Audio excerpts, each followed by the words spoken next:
এইখানে সাধারণ মানুষ জানতে চাইছে যে যে 15টি আর 9টি 6টা লাইট কোথায় গেল, কোন দুর্নীতির শিকার, কেমন দাম হতো? আমাদের পাড়া আমার সমাধানের মাধ্যমে গ্রামের রাস্তার আলো বসানোর ডিসপ্লে বোর্ডকে ঘিরে বিতর্ক তৈরি হলো বাগদায়। সম্প্রতি বাগদায় কেনিয়ারা 2 নম্বর গ্রাম পঞ্চায়েতের চুয়াটিয়া ও 5 মাইল সংলগ্ন গ্রামের রাস্তার দুটি জায়গায় সৌর বিদ্যুৎ বাতি লাগানো হয়েছে। একটি জায়গায় ডিসপ্লে বোর্ড লেখা হয়েছে 15টি বাতি লাগানো হয়েছে, কিন্তু বাস্তবে গ্রামে 9টি লাগানো হয়েছে। পাশের গ্রামে সাইনবোর্ডে লেখা হয়েছে 10টি, কিন্তু বাস্তবে 5টি চোখে পড়ছে বাসিন্দাদের। আর এখানেই প্রশ্ন তৈরি হয়েছে সাধারণ মানুষের মধ্যে। এই নিয়ে মানুষের মধ্যে ক্ষোভ তৈরি হয়েছে। প্রশ্ন উঠেছে, এর মধ্যে কি আর্থিক দুর্নীতি হয়েছে? এই ঘটনার নিরপেক্ষ তদন্তের দাবি তুলেছে তারা।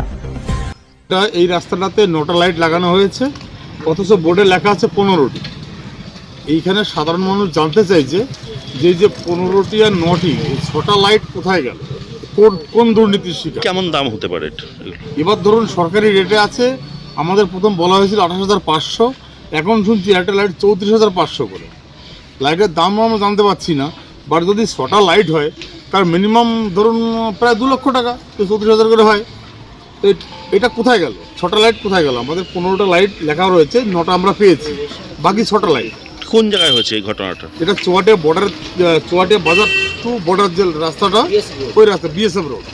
কারা লাগিয়েছে এটা? এটা লাগানো হয়েছে পঞ্চায়েত প্লাস যেখানে স্টেট গভর্নমেন্ট, আমাদের স্টেট গভর্নমেন্ট, আমাদের পাড়া আমাদের সমাধান যে প্রকল্প ছিল তার থেকে লাইটগুলো লাগানো হয়েছে। বাট ঠিকাদার 9টার জায়গায় 15টা লিখে দিয়ে চলে গেছে।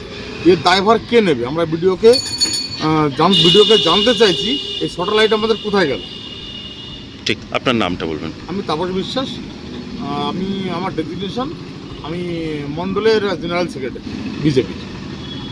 যে আপনার আমাদের পাড়া আমাদের সমাধান প্রকল্পে লাইট লাগানো 15টা, কিন্তু বাস্তবে দেখছি যে আমাদের 9টা লাইট লাগানো এই পাড়াটায়।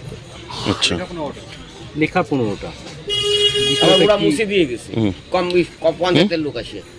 হ্যাঁ, এই বিষয়টা রাজ্য সরকারের প্রকল্প, রাজ্য সরকারের অধীনস্থ যারা আছে তারাই বলতে পারবে বিষয়টা কি, বিষয়টা ব্যাপারটা কতটা এখানে কারচুপি আছে কি আছে না নেই, সেইটা উচ্চ পর্যায়ে তদন্ত হওয়া উচিত।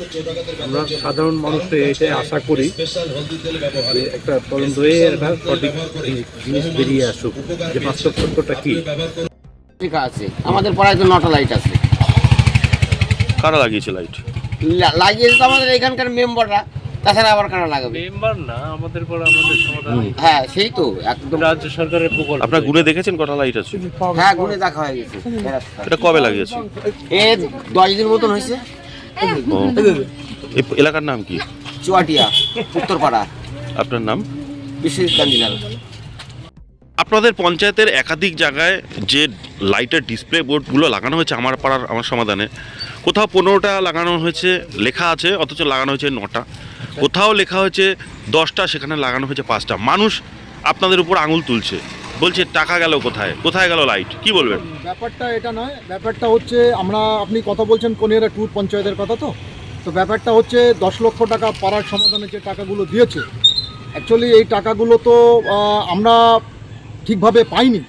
আমরা অনেক সময় জানিও না, আমাদের পঞ্চায়েতগুলো যেগুলো বিশেষ করে বিজেপি পঞ্চায়েতগুলো, সেইগুলোকে সঠিকভাবে টাকাগুলো আমাদের হাতে দেয়নি। এগুলো পঞ্চায়েত সমিতি নিয়ন্ত্রণ করেছে, পঞ্চায়েত সমিতির হাতেই সমস্ত কিছু। পঞ্চায়েত সমিতির এর হিসাব তো আমরা আগামীতে পঞ্চায়েত সমিতির কাছে চাইব, যে আমাদের এই যে লাইট লাগিয়েছে 5টা, দেখাচ্ছে 10টা, কেন হলো এগুলো, কেন হচ্ছে এগুলো?